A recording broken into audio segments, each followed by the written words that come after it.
to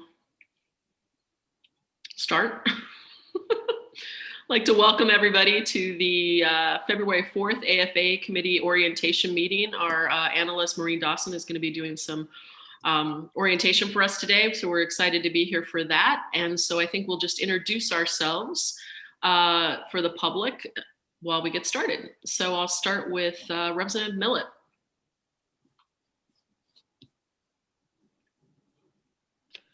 Good afternoon. I'm Soren Millett. I represent House District 71, towns of Norway, Sweden, Waterford, and West Paris.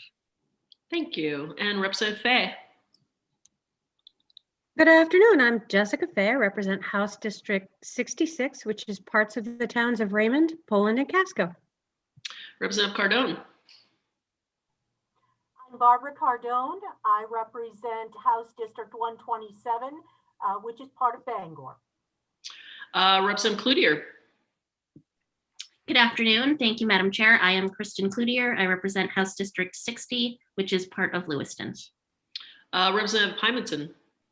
I'm Representative Patty Hymanson. I represent House District 4, which is parts of York, Wells, Sanford, and all of Ogunquit. Representative Corey. Good afternoon. I'm Patrick Corey, represent part of Wyndham in the House. Representative Martin. Oh, you're on mute, John. John Martin, House District 151, Western Aroostook County. And Senator Davis. Yes, good afternoon. My name is Paul Davis. I represent Senate District 4, which is all of Piscataquis County and parts of Somerset and Penobscot. And Senator Bailey. Thank you, Madam Chair. My name is Donna Bailey. I represent Senate District 31, Saco, Old Orchard Beach, Hollis, Leamington, and part of Buxton. And my good co-chair, Senator Breen. Thank you. I'm State Senator Kathy Breen. I represent 6.5 communities in Cumberland County. I serve as Senate Chair of Appropriations. And Representative Peirce, I just want to let you know that Representative Arata signed on but was having some audio trouble. So she's getting a new device and she will be back shortly. Great. We'll look forward to welcoming her at the time when she comes back. And I'm Representative Teresa Peirce. I represent House District 44, which is the majority of Falmouth, and I'm the House Chair of AFA. So I think we'll turn it over to Maureen Dawson to start our orientation. Thank you so much for all that you've done so far. We're looking forward to today as well. Well, that's a little scary that somebody looks forward to orientation, but we'll see what we can do. Thank you, Madam Chair, and I'm Maureen Dawson with OFPR. And today is the orientation on navigating the budget documents. So I do hope you all have that with you because we're going to kind of flip through it from time to time. So in general, and you probably know this, but we have parts A and in this case part P that contains all in a biennial budget, all the departments and their associated programs in alphabetical order. So that really does help you navigate as you're trying to find something like Finance Authority of Maine. You just flip through at the very top, you see all the department names, Agriculture, Conservation, Department of, and then the programs within there. So that helps you, not speedy, at least it gives you a fighting chance of finding what you're looking for at any given time. So the part B contains reclassifications and range changes. And then of course you have your infamous language parts. So let's just look at page A46. I won't make you find everything alphabetically, but on A46, just as an example, as we go through the program summary, which is Agriculture, Conservation, and Forestry, Division of Forest Protection. So if you look at that, you'll see it starts with the program summary. But above the program summary is a little blurb, tiny print, what the budget purchases. And that is certainly worth reading and sometimes is repeated in department testimony, but it gives you a good idea of what this program is about. So then you see these columns right below that, actual, current, budgeted, and budgeted. The first column is represents what the budget office says is actual expenses. I haven't been able to completely verify that, but I'm taking their word for it. They're smart people, and they're saying that those are actual expenses for the year, fiscal year 20. And the second column is current appropriations, and by current, they mean when they when they did this budget document, which, as you know, the whole process begins in the summer into the fall. So that current appropriations would not include anything that may have been done in a special session towards the end of summer, or anything you may do in an emergency supplemental budget this year. Obviously, they can't know what you're going to do with the supplemental. So you really can't affect that column now. The last two columns are the baseline budget. And the baseline budget is the starting point for the program's appropriations or allocations for the upcoming biennium. And there's nothing you can do to affect that column in your emergency supplemental budget. And that's why you sometimes will see initiatives from the supplemental budget repeated in the biennial budget, because it needs to get into the baseline for the next biennium. And the only way to do that is to repeat the initiatives. And there's an example of that on page A209. You want to flip that over. Page A209 repeats the waste motor oil disposal site remediation program. It eliminates that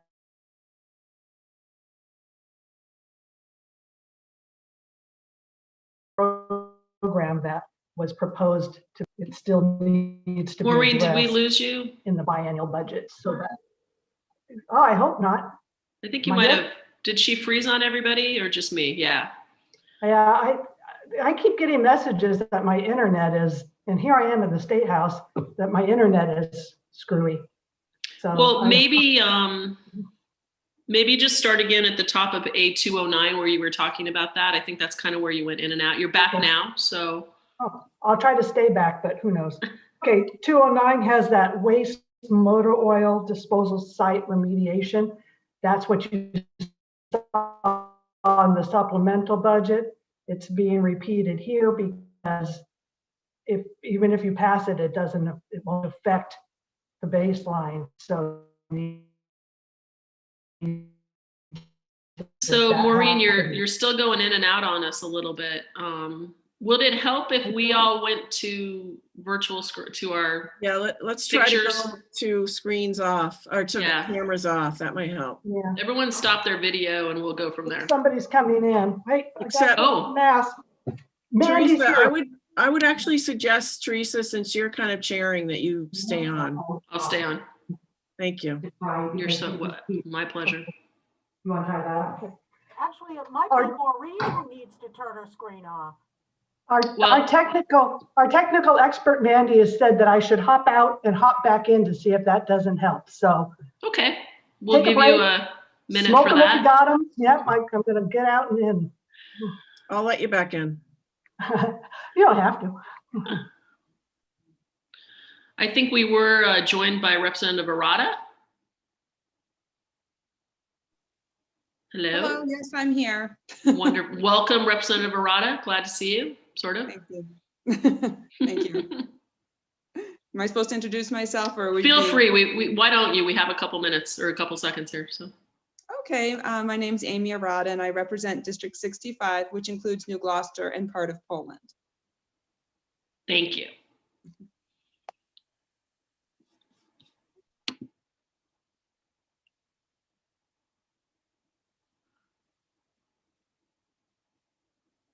So it looks like Maureen is trying to log back in. We'll give that a couple seconds for the people listening at home. Okay, let's see if this works now. Welcome back. So far? Okay, so maybe it was just wastewater that we didn't want to hear about. I don't know. So yes, such a waste. Okay, we'll try. Let's move on. That is the two columns are for the baseline budget, and you'll see a baseline for each fund within a program, like general fund, federal, OSR. You might want to note, though, that there may be multiple other special revenue funds in that section that you see. It says other special revenue funds. Some programs have more than one fund with different sources. and different uses. But you only see the roll-up. Departments are always quite willing to give you detailed information should there be an issue or you want to know what other special revenue funds are involved. So, with each fund type, you'll see, as applicable, you'll see positions, you'll see the legislative count, FTE, full-time equivalent, which is usually the seasonal positions. Maureen, are you on a specific page that you're talking about or just in general? I'm back on A46, the example page. Thank you. But you might see that just about anywhere. For those playing along at home, so. Yes. So. Is that So A46? you'll see that the head count. Correct. A46. A46, you're going to see head counts and you're going to see the line categories, personal services and all other, and you may see capital expenditures, but generally capital expenditures are assumed to be one-time only and do not enter the baseline. There is one deviation from that I'll point out a little bit later. So under positions, the baseline positions you see are generally the prior year's legislatively authorized positions, or FTE, unless a vacant position was eliminated to fund an approved reclassification or reorganization. And I know we've talked briefly about that, and I think Commissioner Figueroa talked a little bit about that, and there's a whole appendix in, I want to do this like Commissioner Figueroa did, the budget process that you all have. But we can talk a little bit at the end of this navigation, if there's time and interest, we can talk a little bit more about reclassifications and reorganizations if you want to. So there's two examples of a reduction that way. One of them is right here. Uh-oh. On page A46, look down at federal 3.23, and the baseline is 3.15. So my guess is that one of the. Unfortunately, Maureen, you're going in and out on us again. Positions was. Maureen, you're going in and out on us again. I don't know how to do this. If I should just hop over to Mandy's PC, and I hear her saying, yep. Okay, well, we'll look for you to move to a new office. We'll see you shortly. In the meantime, just study up.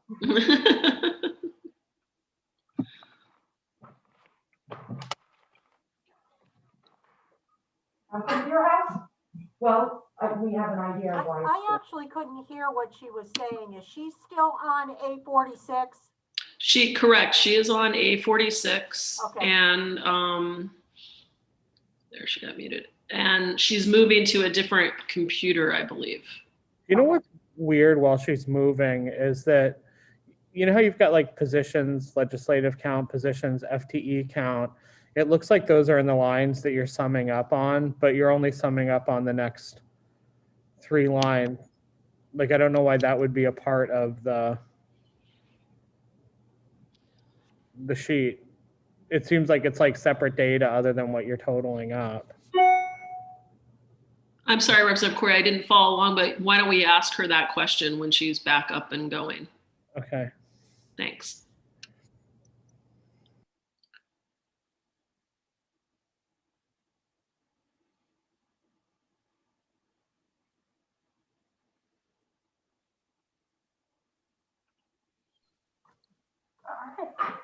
Well, you're in a new view. That's weird. Welcome back. Another bit of technical help from our expert. And the weird thing is, I'm looking at a blank screen and all your faces are over here. So I'm just going to have to talk to a blank screen, which is actually, I've been married for 40 years. This is not that unusual. Maureen, Representative Corey had a question. Can you hear me? I can hear you. Can everyone hear her? Senator Davis, can you hear okay? Can you hear Maureen? Can everyone hear Maureen? Yes, I can. Great, thank you for thumbs upping that. Super. Awesome, thank you. Hard to tell when you're thumbs upping if you stop video. Although you could use your little reaction screen, little thumbs up, happy face, something. I don't know. Just waiting for Maureen to get situated and we'll go back. I'm back. Oh, you wonderful. Can hear me. We absolutely can hear you and we can see you. You have a beautiful window behind you and that's good. I can't hear you, but you can hear me. So that's a start. I love technology. So you can't hear me, Maureen? I guess not. All right. So I think I was at the offering to talk a little bit more about reorganizations at the end of this. I think that's where I ended up. So we were talking positions. Okay, personal services. Personal services line category, which is wages and benefits, has a built-in growth in the baseline. The personal services baseline is calculated using existing, filled, and authorized but vacant positions. For filled positions, wages are based on the incumbent's existing salary and accounts for their scheduled step increases. For new positions or vacant positions, the assumption is that the position will start at step 3 in the first year of the biennium and step 4 in the second year. The wages that are calculated from individual positions are then reduced by an assumed attrition, which currently is 1.6%, notwithstanding the language that you have to increase that. That post-attrition wage total is then marked up, for lack of a better word, with benefits. So some benefits are marked up on a percentage basis and some are flat. So some of the benefits that are included in personal services or a percentage are normal retirement rates, unfunded actuarial retirements, and those rates are given by main purse. And I think you remember Sandy giving you an orientation on that. Life insurance, which is a rate per $1,000 of salary, and Medicare. And then there's some flat charges like health insurance, which varies by salary, dental insurance, and workers' compensation, which varies by department. Now, these markups are estimates and they're updated for a given fiscal year or for the biennium in the case of normal retirement. And they tend to grow over the years. So those benefits on top of the wages that are assumed to increase mean that personal services baseline costs will grow between the current year and the first year of the next biennium and then the second year of the biennium. All other line category.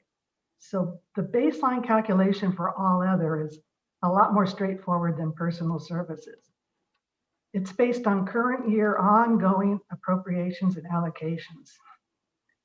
So in the initiative descriptions, you often see the term one time or next biennium only or words to that effect. And there's an example of that on page A221, and I'm not sure you want to go there, but you can just take a quick look. A221.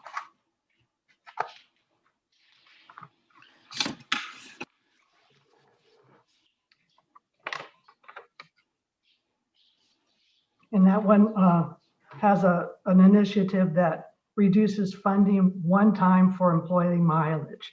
And actually, you're quite familiar with one times because of seeing that in the supplemental budget.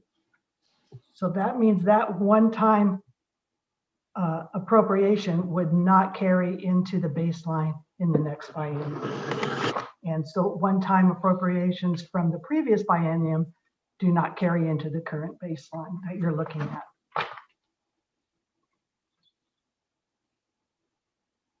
So the appropriations and allocations of the one-time are removed from all other in the next budget. But there are a couple of deviations from this that we noticed that we're looking into. And I don't know, you're gonna have to nod, Madam Chair, if you want me to point that out. I can't hear, okay. All right, so on page A3,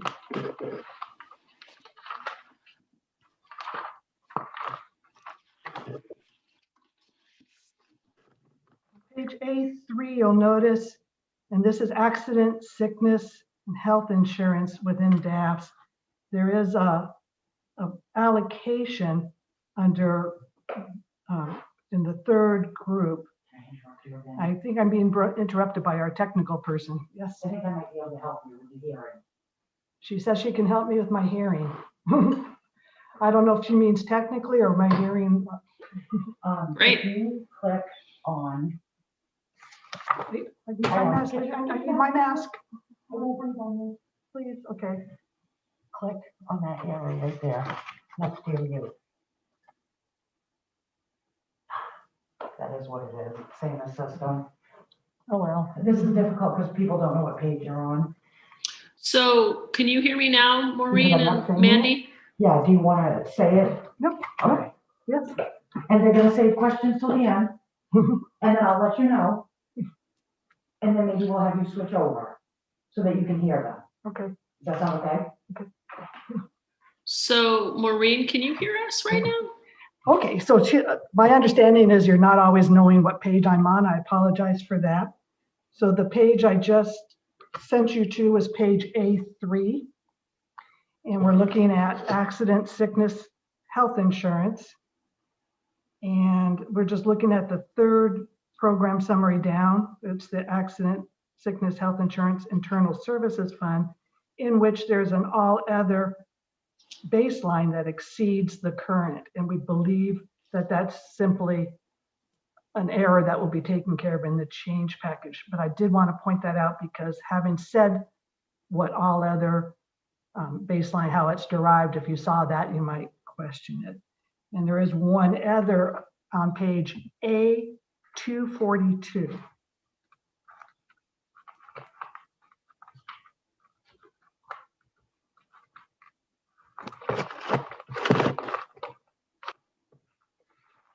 Page A242, general assistance reimbursement to cities and towns. Again, we noticed that the baseline in the general fund, which is right up at the top, the current is 12,148,000 and the baseline is 10,398,000. Luke is going to work with the department to look into that. We did not think there was any one-time appropriation in 2021 that would cause the baseline to drop again, but we could just have missed it or something. So we will be looking into that. Just letting you know. So let's see, capital expenditures line category. We can go back to the original page A42, but it may not need it now. Sorry. I'm sorry, A46, but in any event, the capital expenditure line categories are for acquisition of equipment with a useful life, I think, of 1 year and costs over $5,000, or for real property, or for improvements to capital assets that materially increase their useful life. The normal things you see in accounting for capital. The appropriations and allocations in this line category are assumed to be one time and are not reflected in the baseline budget. But there is a deviation in that as well. On page A358,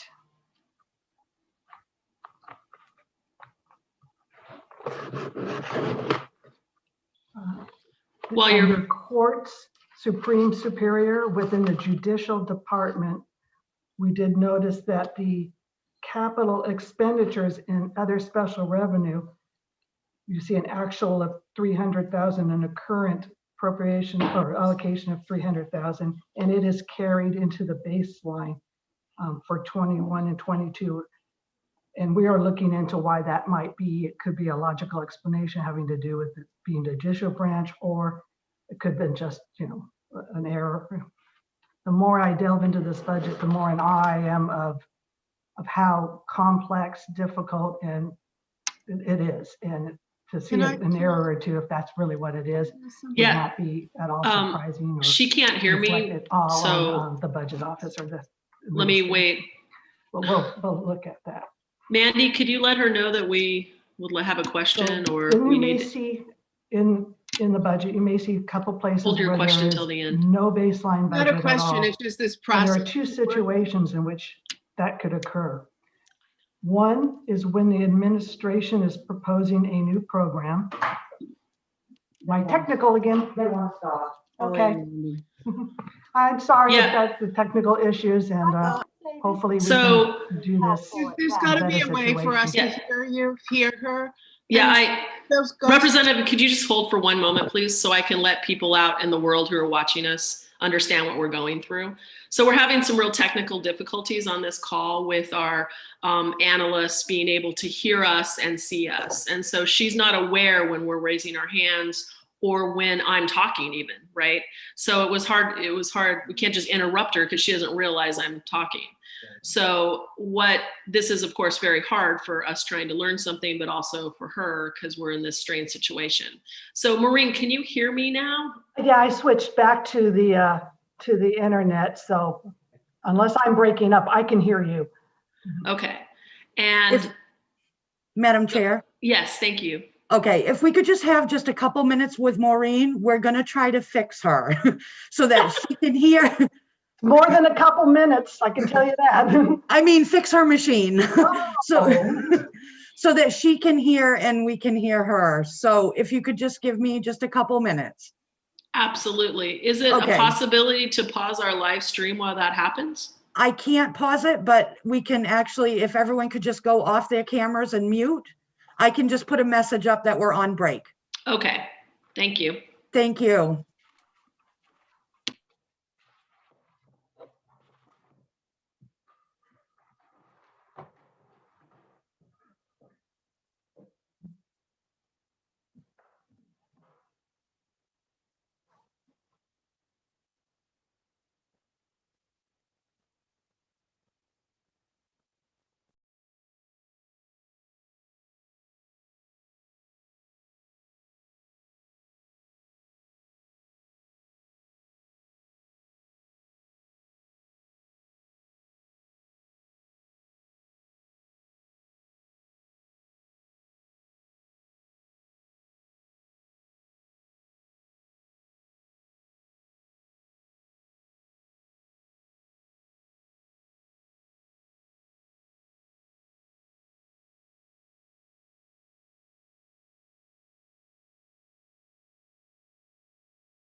So Madam Chair?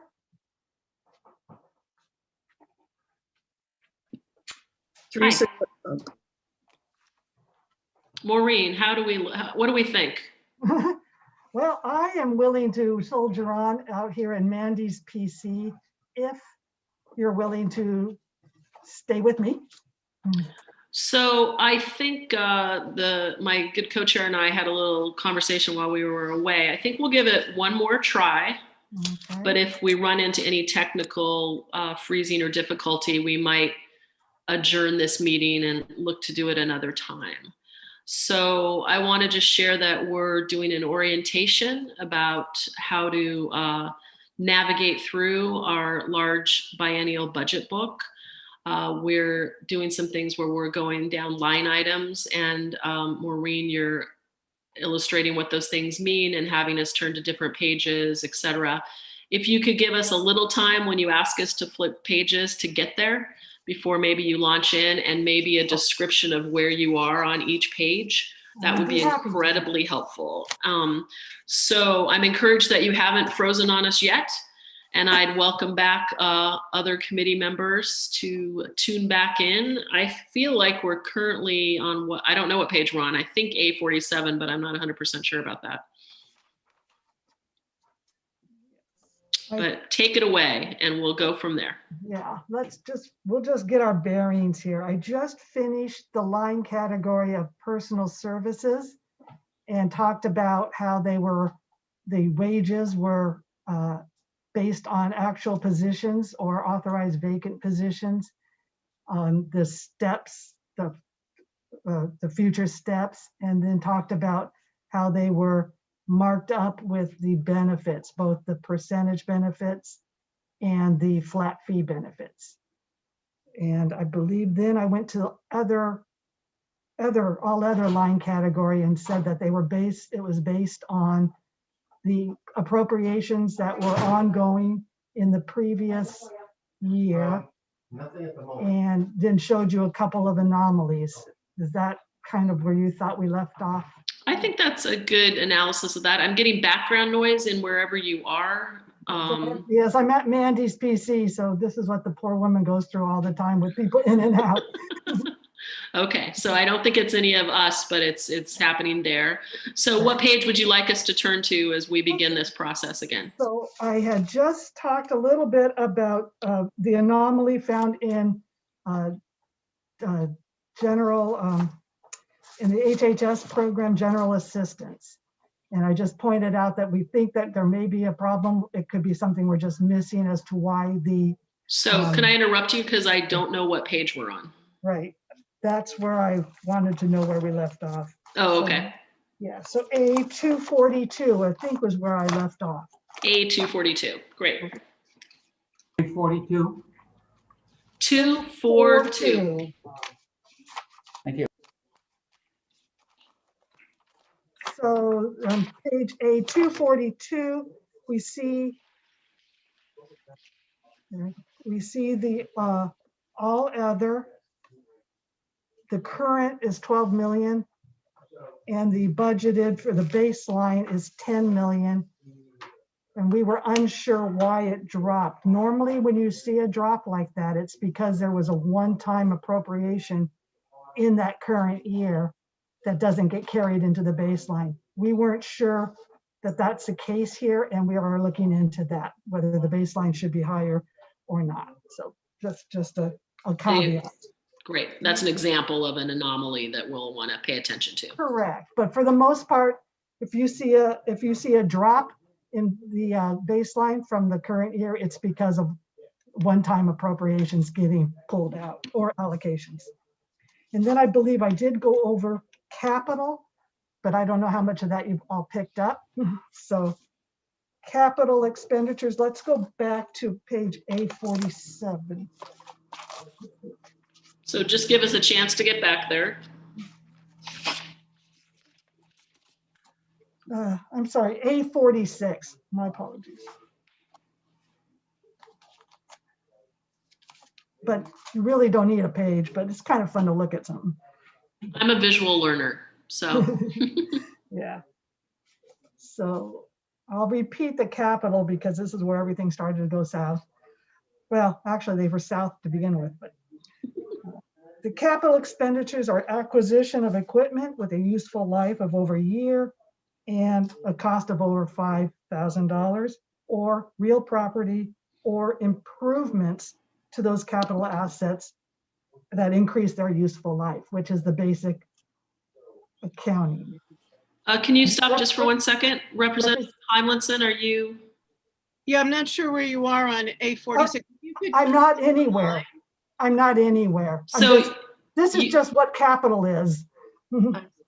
So but that definition is in the budget book that she showed up a little while ago about what it means to be a capital expense. Correct. So she's looking at the first section where it says capital expenditures. You can see $100,000 is the number. And she's just verbally telling us what it means to be a capital expense. Right. This applies capital expense anywhere in this book, but yeah, that is just an overview, right? Does that answer your question, Representative Hymanson? Yeah, that looks like it's on A47. Yep, but it's also everywhere. You'll see in the budget, you'll see capital expenditures everywhere. Okay, I don't see that on A46.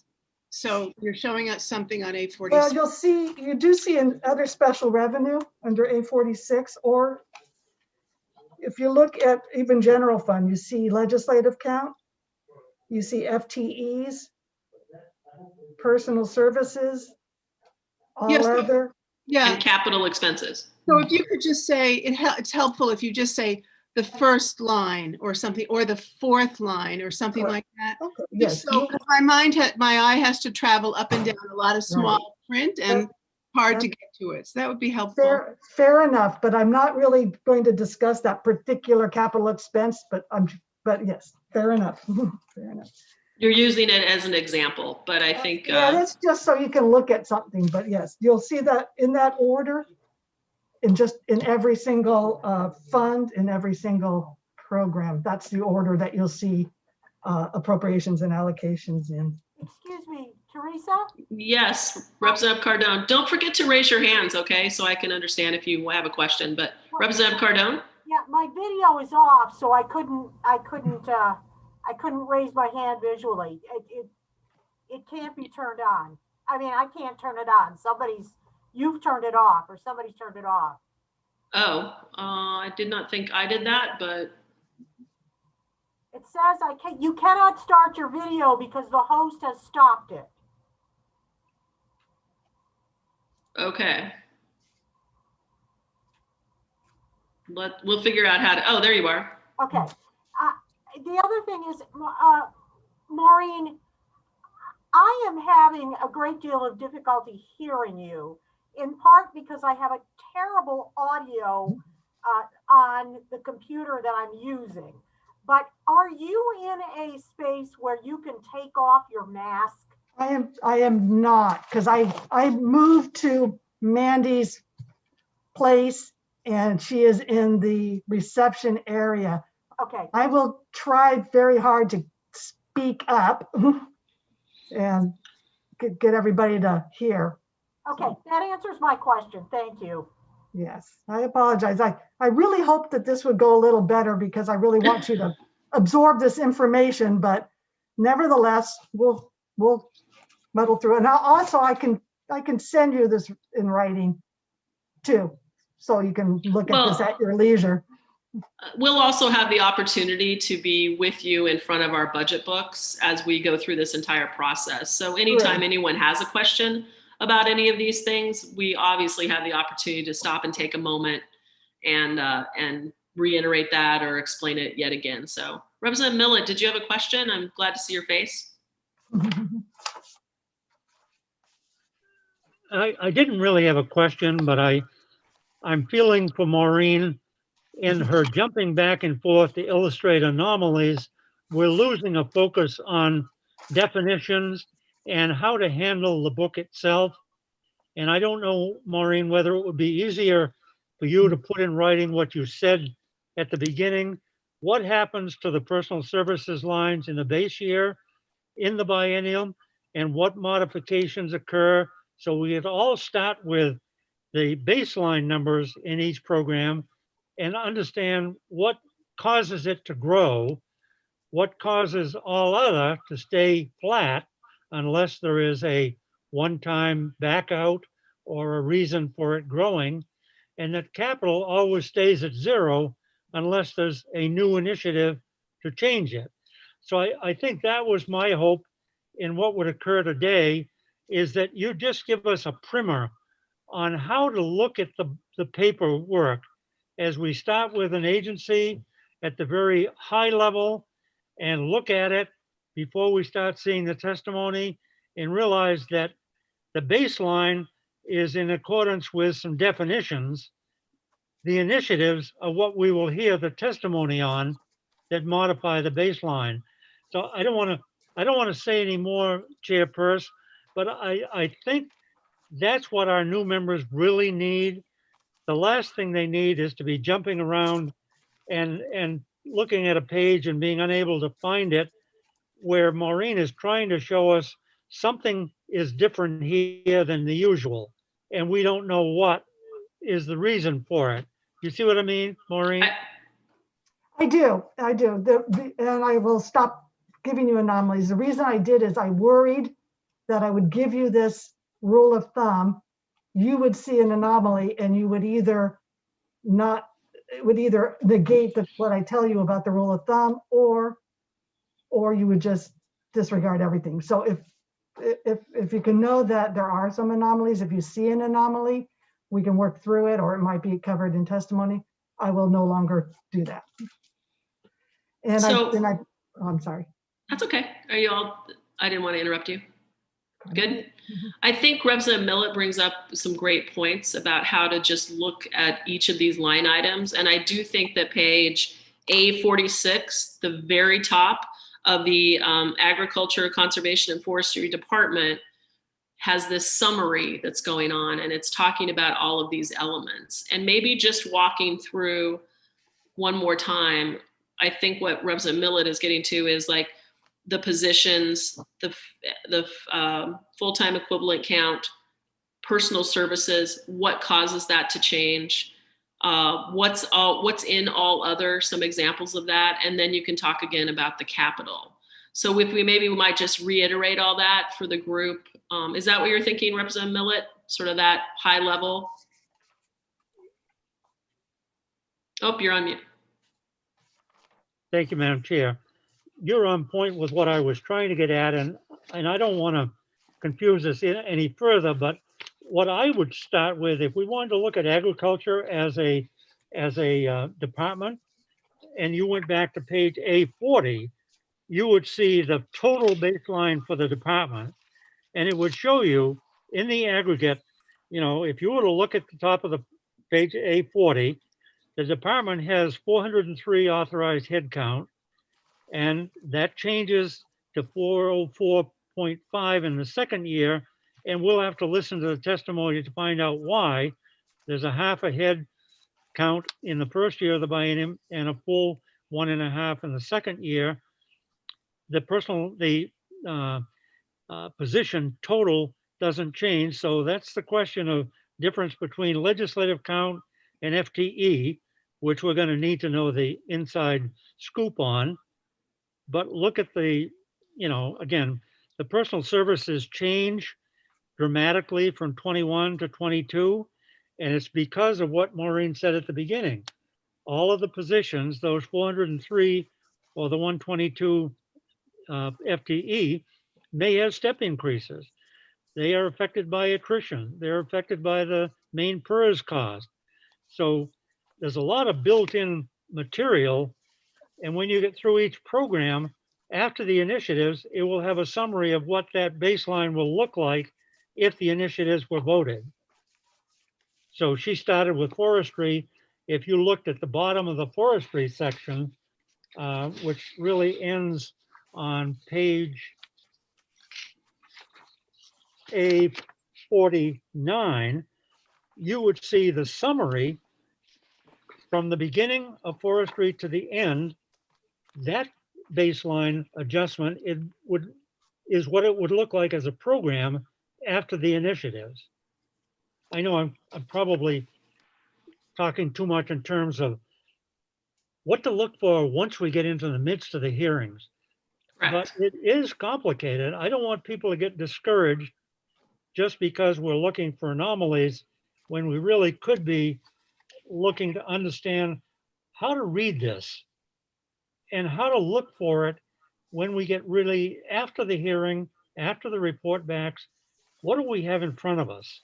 Mhm. And how can we relate it to what we started with and what's being proposed in the budget and those changes that are in the initiatives?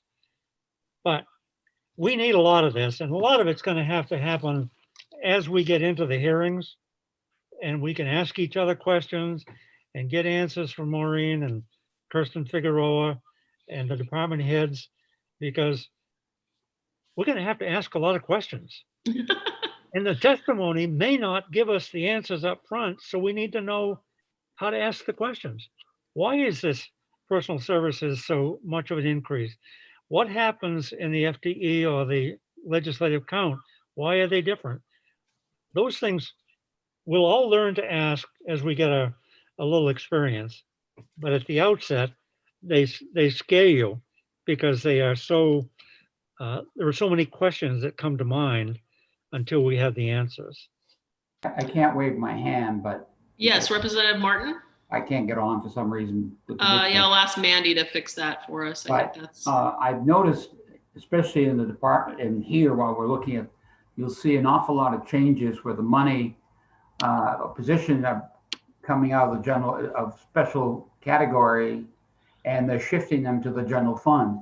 And I'm not sure why they're doing that, because obviously we'll have to ask a question, but it seems to me that they're shifting and giving where is that money going that was in those various accounts.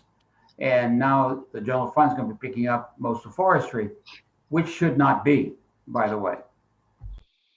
So you're taking us down a little bit into the budget, but I think I want to stop where Representative Millette sort of gave an overview that sort of coincided with what Maureen was talking about, and see if there are just any questions from people who are not as familiar. So Representative Hymanson. So if you could answer, why is the legislative count different from an FTE count? Why would that be so? Legislative count is generally year-round, either full-time or part-time. FTEs are generally seasonal, and they're based on the number of hours. So you take the number of hours a position is budgeted for example, a ranger or somebody that works only in the summer. You take those hours, divide it by 2080, which is the amount of hours assumed in a full-time position, and that becomes a fraction and that FTE. So the FTEs you see are a total of all of the fractions of all of the people who are working seasonally. And so you have a follow-up? So legislative count is? Or regular year-round, either full or part-time. So generally a full-time person is one legislative count. Okay. But I wanted to also, in here, I wanted to point out that, and maybe I did, through all of the craziness, that when a position is divided between two or more funds, like sometimes a position does some things in general fund and some things in federal, that position count will be in the fund generally that they are budgeted to have the most hours in. So if you're working 75% federal and 25% other special revenue, you'll see one whole position in the federal. So, and that can come up when you're seeing reallocations, et cetera. It looks funny until you remember that a position is only in one fund. They don't split it. Yeah. Representative Fay? I was just trying to figure out a way to think about this differently for myself. So Maureen, tell me if I'm thinking about this the wrong way. Is it, I mean, you talk about seasonal, would it be safe to think of it more about like salary versus hourly? Is that another way to think of? No, it isn't. Okay. It is, yeah. But certainly that is one distinct, and especially in the private sector, you see that a lot. But in this case, it's basically year-round versus seasonal. Got it. Any other questions right now? Maureen, were there other specifics that you were thinking about sharing with us today? Oh, yes. Okay. I'm sorry, I'm not done. I was going into a couple of situations in which you don't see a baseline budget because either the program is new or because the program had been terminated and you only see like an actual, but you don't see anything going forward. New programs have initiatives that tell you what they're going to do, so that you may have your program summary 0 in baseline, and then you'll see in the end, you'll see the total that's not 0. And the ones that have been terminated are not part of the public hearings. In other words, that ship sailed. If you want that program back, you have to create a new initiative. And then I was going to go a little bit into the types of initiatives if you are interested. Sure. So I'm just going to go through the types of initiatives. If anybody wants to see an example of that type, I can direct you to a page, but I don't really want you to be flipping around if you don't want to. So I'm just going to list types of personal services initiatives. There's initiatives that establish a position, eliminate a position, create and fund a limited period position, continue a limited period position, or make permanent a previously authorized limited period position. And there's ones that decrease or increase the hours of a legislative count or an FTE, increase the hours of an FTE, or maybe make a legislative count, a year-round position, go from half-time to full. You'll see ones that transfer positions to different programs. You see them that reallocate positions between funds. You see ones that fund approved reclassifications with or without an offset to all other. You see ones that propose reclassification of a position where it's not employee initiated, so there's no retroactive. And you see sometimes, and this is the part that confuses all of us, you see combination of all three in one initiative. And sometimes those are very hard to parse out, and some of them, I don't recommend you even try, because we can do it, especially in Department of Education has a lot of those types. Rachel does a very good job of getting down to what gets parsed out. I can send you to one of those if you want to look at it. I think your description was good. I don't know that we need to flip to a page unless people are feeling that. Raise your hand if you want to flip. You'd like to flip to a page? Do you want to do that, Representative Hymanson? Okay. Tell us a page to flip to. Okay, let's go to A156.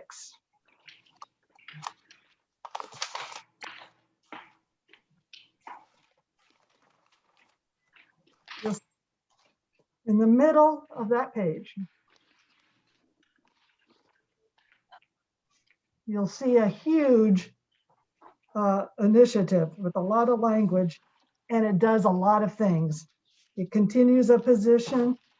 Let's see. And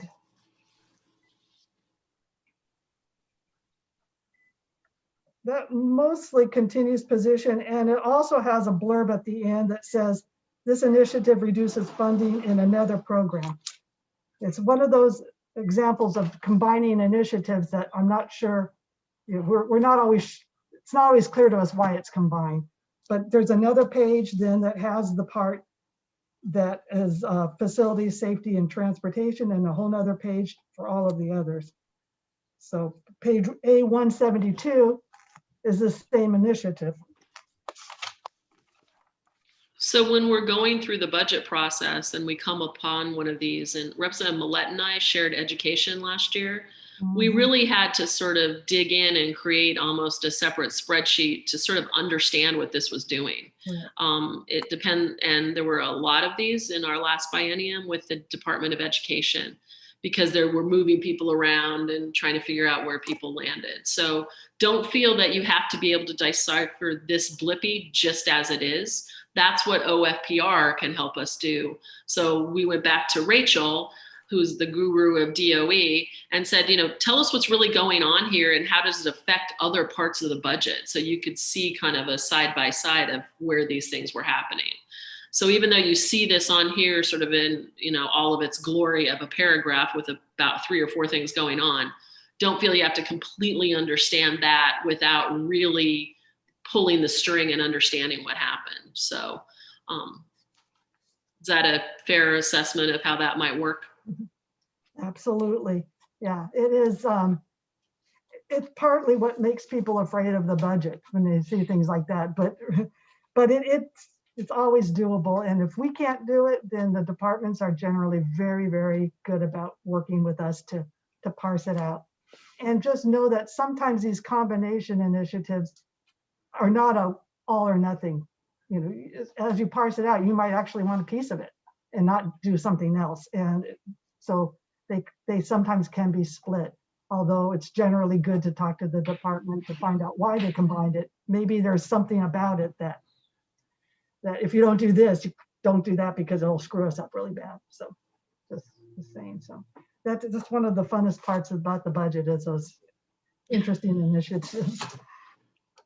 So more just the rest of personal services initiatives. Part B contains the reclassifications that are self-funded, either because they offset with other special revenue, or because, I mean, they offset with all other, or because they have enough money in another special revenue account or a federal account to pay for the reclassification.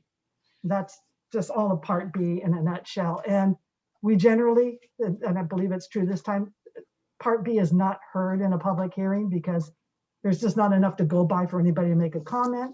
And they're generally, these are part of reclassifications. If they're employee initiated, and they're approved through the union contract, it does have to be done. So that's just something that's almost pro forma. But of course, information on these Part Bs is available from the departments, I'm sure, if you have any issues at all.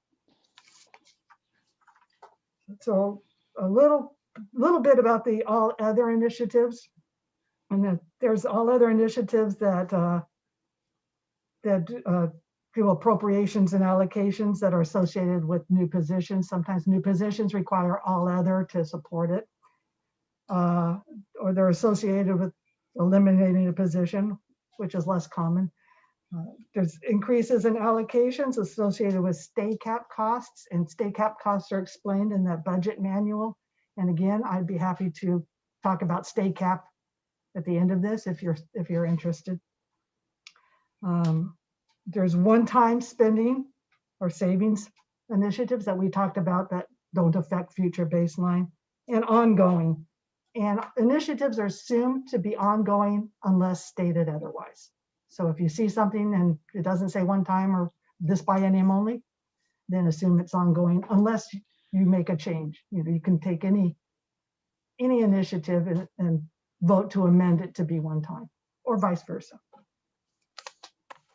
except capital. So then there's the capital expenditure initiatives, and they're very straightforward. We talked about what capital expenditures were, but that was during the confusing times. Does anybody have any questions about capital expenditures? Okay. One thing about capital expenditures that's interesting is that funds by financial order, and we've talked about financial orders in previous things, they can be moved from all other to capital expenditures. So just know that because something wasn't put in the budget under capital, it doesn't mean it can never be spent. Just kind of a side. Then there's statewide and department-wide programs, which you'll see. And I'm going to send you to page A104.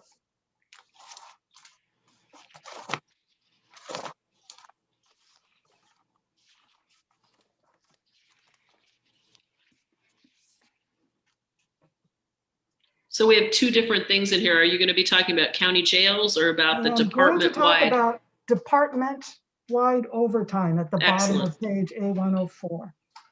Just to show you, department-wide and statewide initiatives are distributed through financial orders. So you here in 104, it gives permission, or it gives an account to corrections that says you can use this for your overtime costs. You don't have to come to the legislature every time you have unexpected overtime costs. And it can be distributed to the proper prison facility or wherever it's needed by financial order. And if this is a perennial, and it's never, does not say one time when it was originally established, so that there is no initiative, but it's in the baseline. It's in the baseline because it's an all other expense that was ongoing in past budgets, and it stays ongoing. Any questions about that section? Seeing none. So then I want to draw your attention. Let's go back to A48, or I'm sorry, A46, where we were when we started. So we see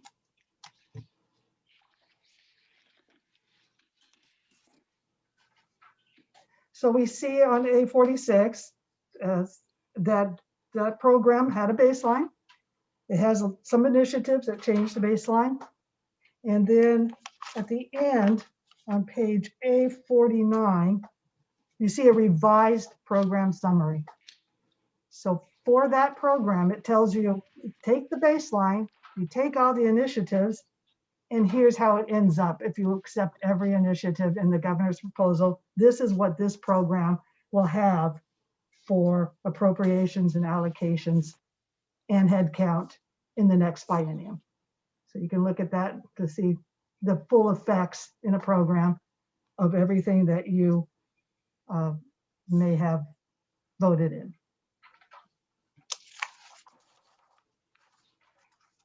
I just want to say a final word about initiative language, and that's otherwise known as what we fondly call blippies. If you hear that term, it's not obscene. It's a word we use, term of art.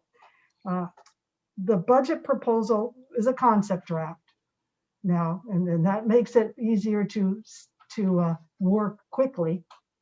But it's a concept draft. It hasn't been vetted by the revisor's office. So the wording, the punctuation, etc., within the blippy language may be changed by the revisor's office to make corrections for spelling, clarity, etc. So, and in rare cases, an identical, you might see a merging of two identical initiative languages in the same program. You're going to see this in the supplemental. I'll show it to you when it happens. It merges them because there's no difference between the two. The system just does it. So what I'm saying is there's slight differences between what you're hearing and what comes out of a committee amendment due to the revisor's office making these types of corrections. So I just want you to know that. But the revisor's office, as you know, they're very careful. They have a lot of experience in making edits that don't do anything to change the intent. And they work with OFPR, and they sometimes work with the administration to make sure if they ever have any doubt that what they're doing would change the intent. So it's the same process you see in other bills. So then I just want to turn a little bit quickly to language. And I think this was touched on in one of your previous, maybe during the supplemental hearing, that the language consists of allocated and unallocated language. Allocated language adds to or changes the main revised statutes. And these sections are part of the general long-lasting applications. Things that are permanently changing law mostly go into allocated language. So if there's something like, for example, a reporting requirement that you want to see done in perpetuity, it's best in some ways to put it in allocated language, because then it becomes part of statute and it's there for everybody to know to do forever. Unallocated language, so temporary provisions of public law, such as like the transfer of funds, lapse balances, or establishing a bureau that's not covered in statute. So it's really kind of temporary. And unallocated language is usually found at the end of a language part. So the order is they do allocated, they change statute first, then they do unallocated language that does some of those things, or housekeeping provisions, like a effective date that's different than the effective date of the bill as a whole. So this, and then one final thing about that is the caveat I gave about the Blippi language is true with the language you're seeing here. It has not been reviewed by revisers in the form of the budget document. And they will edit and work with the departments or work with administration or work with us when they fix the language parts so as to make them acceptable to the reviser of statute, who has the final authority on these things. So again, what you're seeing and what you're voting on may not be exactly the wording that you'll see in the published committee amendment. But that, again, that's true with all bills. So that's finally, I'm sure is how I wanted to present the budget. I apologize for the confusion from trying to give you anomalies. I had only your best interest at heart, but sometimes my best interest is your best interest and not coincide. So you always have our back and our best interest at heart, so not a problem there. I think certainly the technical difficulties just threw a little wrench in that, but I'm glad we got it cleared up. And I'm glad we were able to reorient ourselves to have some sort of really meaningful definitions get out there and understood. Do any of the committee members have questions right now about what we went over? Not the first time or the last time. We'll be talking about these. They come up, all of it comes up all the time. So any questions? I'm not seeing any from the committee. Madam Co-Chair, do you have any? Oh, go ahead, Maureen. I just want to make sure people were okay with the term state cap. Like I mentioned it, and again, it's in the budget process document if you need to look at it there or talk to me about it. And that's the same with the positions, the reclassification versus reorganization. We can talk about it individually here or just refer to the budget process manual. Great.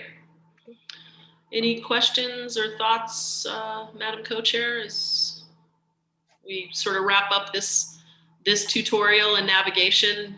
Stay tuned. There will always be opportunity for more, but I think this gave us a nice sort of overview, and I appreciate everyone's patience as we sort of dealt with the technical difficulties. And I really appreciate OFPR giving up their front room, so to speak, where the copier is and everyone's walking through, because I know that puts a hindrance on what they're able to do while we're doing this. So I want to thank them for that. Going forward with scheduling, I'm trying to remember what day it is today, the 4th. And I think we're looking next week to continue with our caucuses around the supplemental. I noticed in my inbox this afternoon, I haven't quick checked lately, but I know that state and local sent us their report back.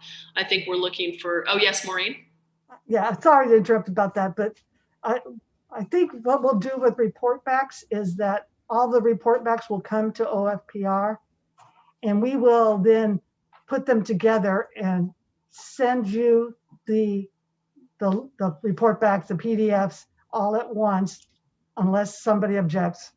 And when we get as much as we get on Friday afternoon, we'll send them all back to you at once. We're going to print them out and put them in your desks in the back, because I think it's very helpful to have the printed copies. Absolutely. Yeah, I think that's great. I think whatever we have on Friday, I wouldn't want to wait for everyone to get it in case somebody's running late or something. Right. But I think what you have by the end of the week, getting to us via email, and then we'll know that those will be on our back chairs the next time we're up at the State House for a hard copy. That'd be great. So I think we're stay tuned for when we might be on mic again, but right now I think we're working within our caucuses and getting those report backs and trying to have an understanding of what each policy committee thought of their section of the budget. Madam Chair, anything additional? Co-Chair? Co-Chair Breen, Senate Chair Breen. No, thank you. Great. Any questions from our colleagues on the committee right now? Well, thank you, Maureen. I appreciate it. Thank you, Mandy. Thank you, Chris. I saw him working on it as well. Had a few glitches, but we persevered through, and we'll all be in touch. Until then, have a great afternoon, and I hereby call this meeting adjourned. I'll let you. Bye-bye.